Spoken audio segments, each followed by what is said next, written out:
पीछे कर दो, ये हटा दो।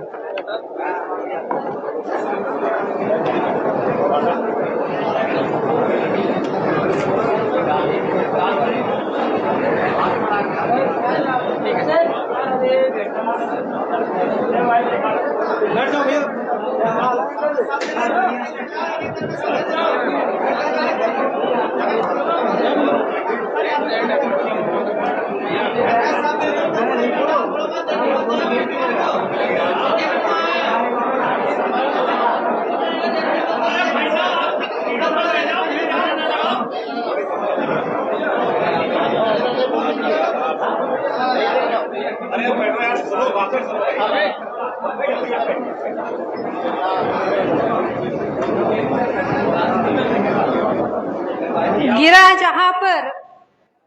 गिरा जहां पर खून, वहां का पत्थर पत्थर जिंदा है।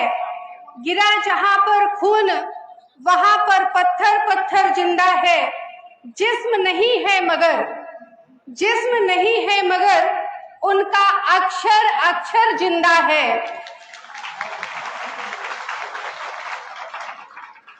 जीवन में ये अमर कहानी अक्षर अक्षर गढ़ लेना। शौर्य कभी सो भी जाए तो अपना मौर्य वंशियों का इतिहास पढ़ लेना, अपने मौर्य वंशियों का इतिहास पढ़ लेना। आज ऐसे विश्व विजेता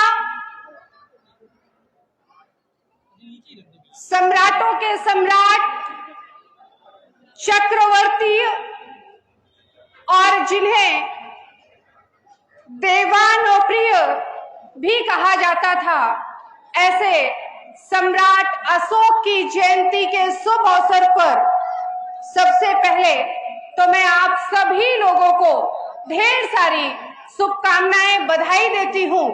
और उससे पहले इस देश को जिनकी वजह से विश्व गुरु कहा गया,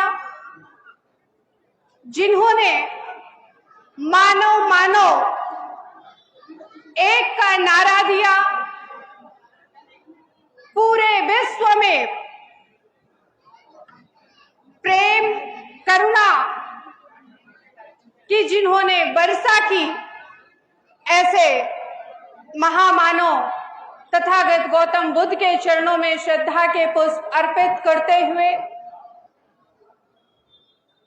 समाज में जन्मे, इस देश में जन्मे समस्त संतों महापुरुषों को नमन वंदन करते हुए मंच पर उपस्थित भिक्षु संघ को सादर बंदामी करते हुए आज के सम्राट अशोक जयंती के शुभ अवसर पर इस कार्यक्रम में मुख्य अतिथि के रूप में उपस्थित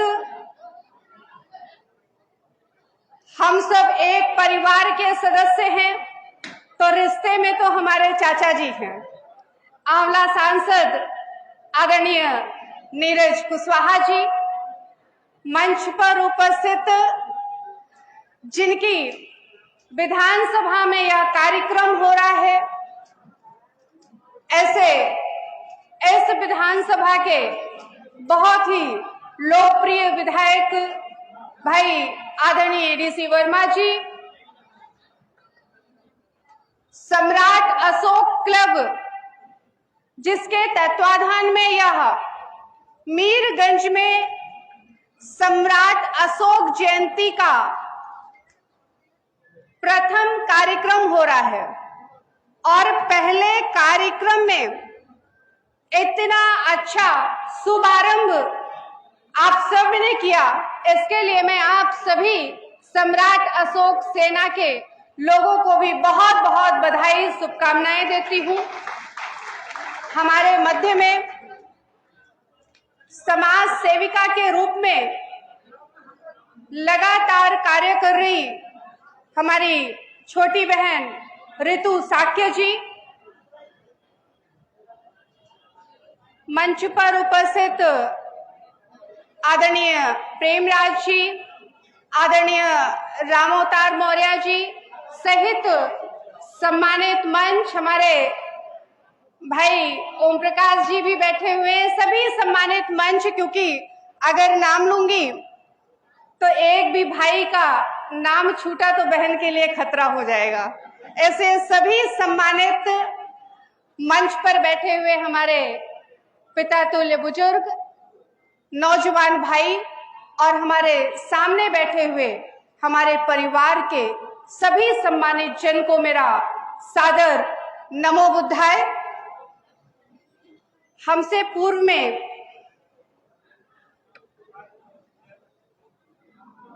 बहुत ही युवा पत्रकार भाई संतोष जी ने अपनी बात बहुत ही विस्तार से रखी और मुझे लगता है उससे पहले जिन्हें मैंने नहीं सुना है उन्होंने भी अपने दादा परदादा के बारे में बहुत अच्छे से अपने वक्तव्य को यहाँ पर रखा होगा।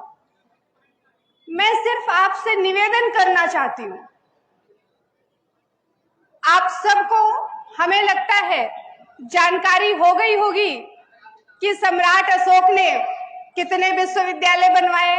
किसी को पता है कितने बनवाए? अभी हमसे पहले के वक्ता ने बताया था कितने बनवाए थे। नहीं पता, क्योंकि आप लोगों ने ध्यान से सुना ही नहीं संतोष जी को।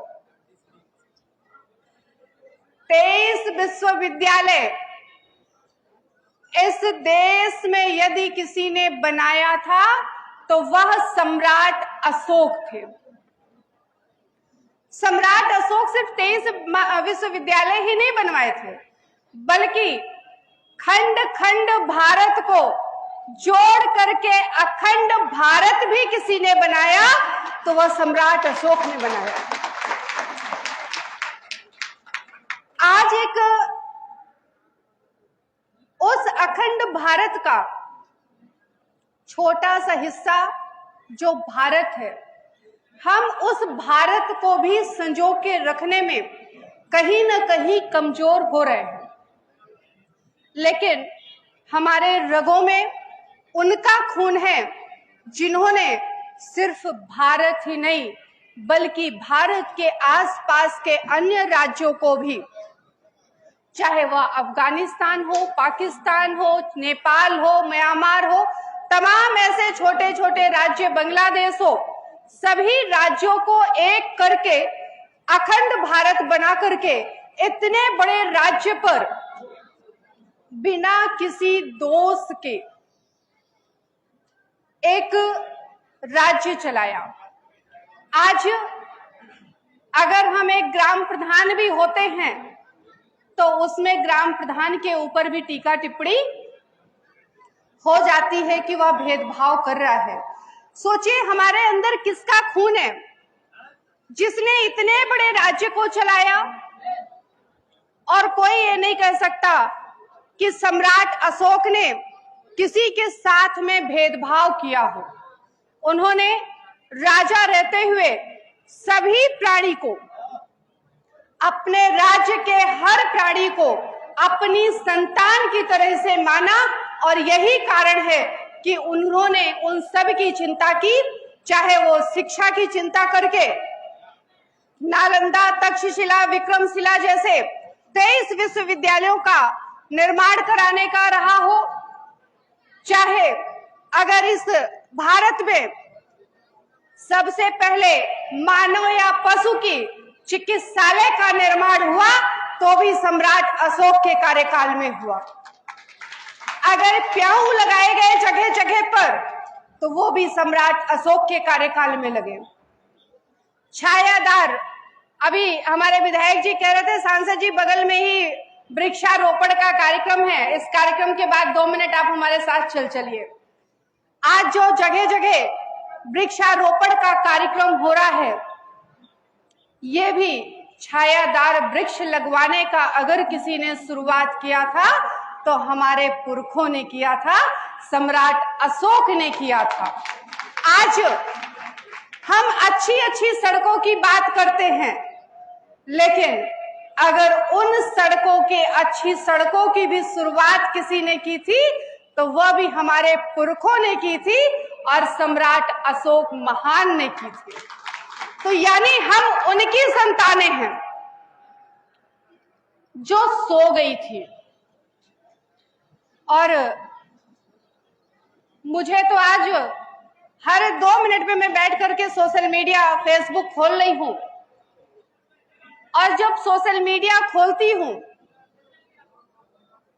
तो कहते हैं ना कि मन एकदम अंदर से फलीभूत हो रहा है, खुश हो रहा है सोशल मीडिया खोल करके कि आज उस सम्राट अशोक के वंशज पूरी तरह से जगने में लग गए हैं, जो कहीं न कहीं सो गए थे, अपने हक और अधिकारों को भूल गए थे।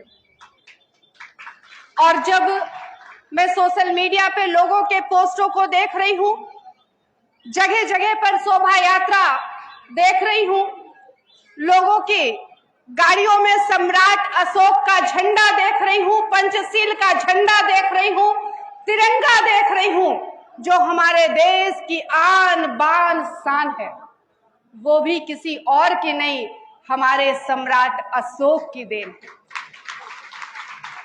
आज यह देश भी अगर किसी से चल रहा है तो वह भी सम्राट अशोक की देन है, सम्राट अशोक का स्तंभ।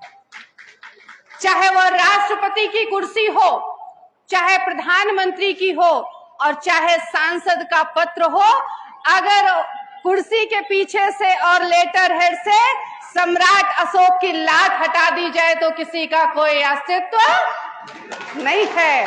तो हम सब भी यदि किसी से चल रहे हैं तो अपने पुरखों की वजह से चल रहे हैं।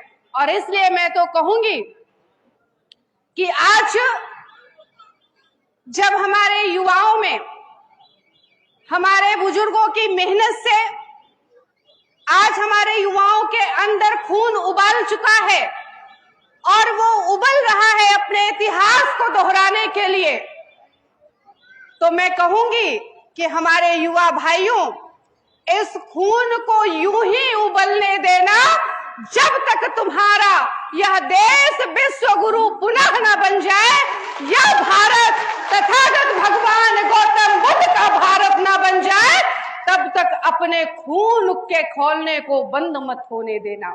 अगर अब ये खून का खौलना बंद हुआ तो समझ लेना, जो तुम्हारे इतिहास को मिटाया गया धीरे धीरे करके, आज हमारे पास जो थोड़े मोड़े साक्ष्य मिल जाते हैं, कहीं भी खुदाई हुई तथागत गौतम बुद्ध की प्रतिमा निकलती है, कहीं भी खुदाई हुई तो सम्राट अशोक के 84,000 जो उन्होंने स्तूप बनवाए या शिलालेख लगवाए, उनके कहीं ना कहीं खुदाई में जो साक्ष्य मिल रहे हैं, अगर हमारे खौलते हुए खूनों में थोड़ी भी रुकावट हुई तो वह सब भी मिटा दिया जाएगा।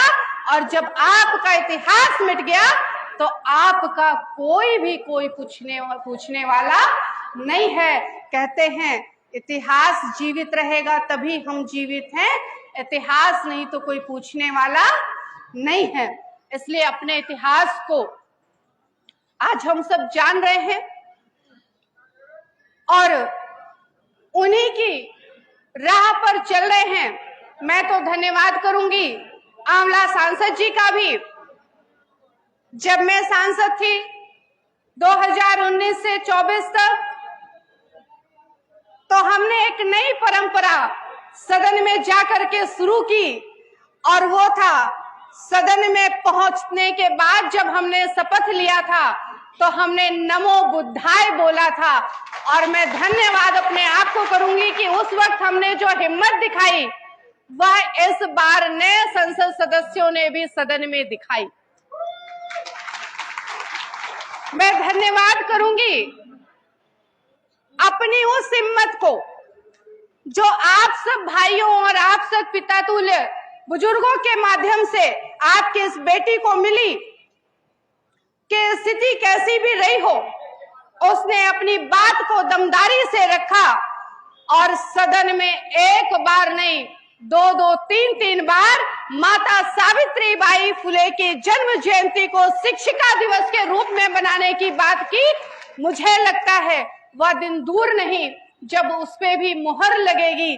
अभी हाल ही में महाराष्ट्र की सरकार ने 3 जनवरी को माता सावित्री बाई फुले जी की जयंती को शिक्षिका दिवस के रूप में घोषित करने का काम कर दिया है और निश्चित तौर पे वह देश में भी होगा। शुरुआत कहीं ना कहीं करनी पड़ेगी।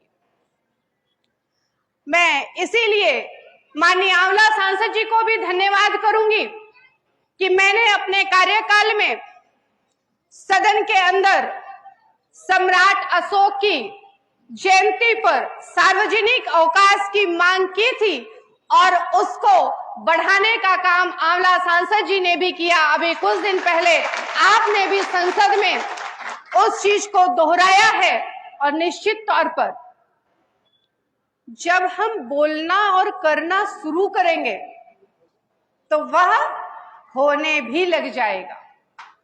और मैं तो कहती हूं कि हम सब अगर खेती बाड़ी करते हैं तो अपने महापुरुषों की जयंती और पुण्यतिथि पर एक दिन तो खेती बाड़ी 2-4 घंटे के लिए रोक सकते हैं ना। अगर हम सरकारी नौकरी करते हैं तो साल में 14 CL सबको मिलती है। उस 14 CL को शादी ब्याह टूर के बजाय 2-4 CL सुरक्षित रख लीजिए अपने महापुरुषों की जयंती पुण्यतिथि के लिए।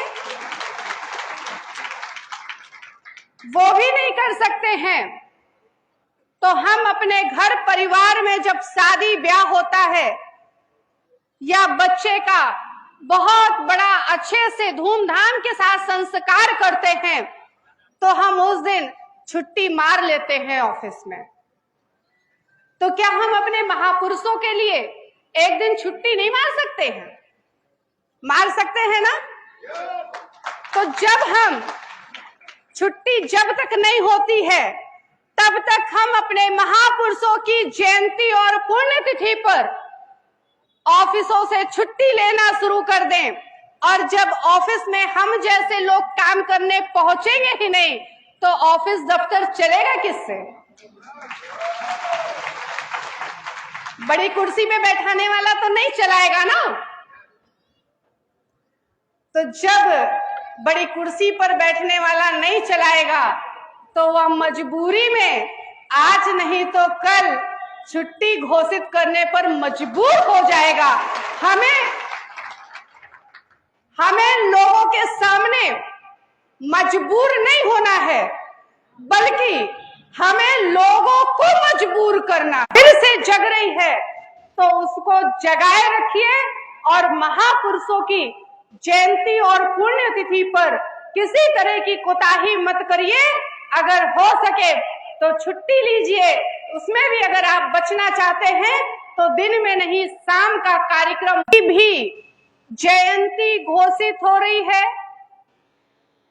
उनका आप उठा कर देख लीजिएगा। पिछले कुछ सालों से उनके लोग बड़े सक्रिय हो गए हैं, जागरूक हो गए हैं, जगह जगह कार्यक्रमों का आयोजन करना शुरू कर दिए हैं जिससे लोगों को दिखने लगा है कि इनको मानने वाले लोगों की संख्या बहुतायत है।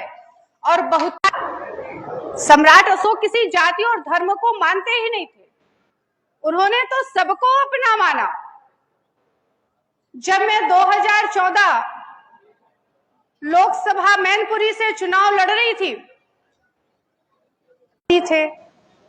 तो हमने उन्हें यही कहा था कि सम्राट अशोक सबके थे क्योंकि वो राजा थे और सही मायने में असली राजा वही है जो राय सोने की चिड़िया जिस देश को कहा जाता था, जो देश विश्व गुरु कहा जाता था, उस देश को पुनः सोने की चिड़िया तो नहीं बना सकते लेकिन अखंड भारत के एक छोटे से खंड जो भारत में हम एक बार पुनः हमें ढेरों शुभकामनाएं बधाई देते हुए इस बात की भी अग्रिम बधाई देती हूं कि जल्द ही सम्राट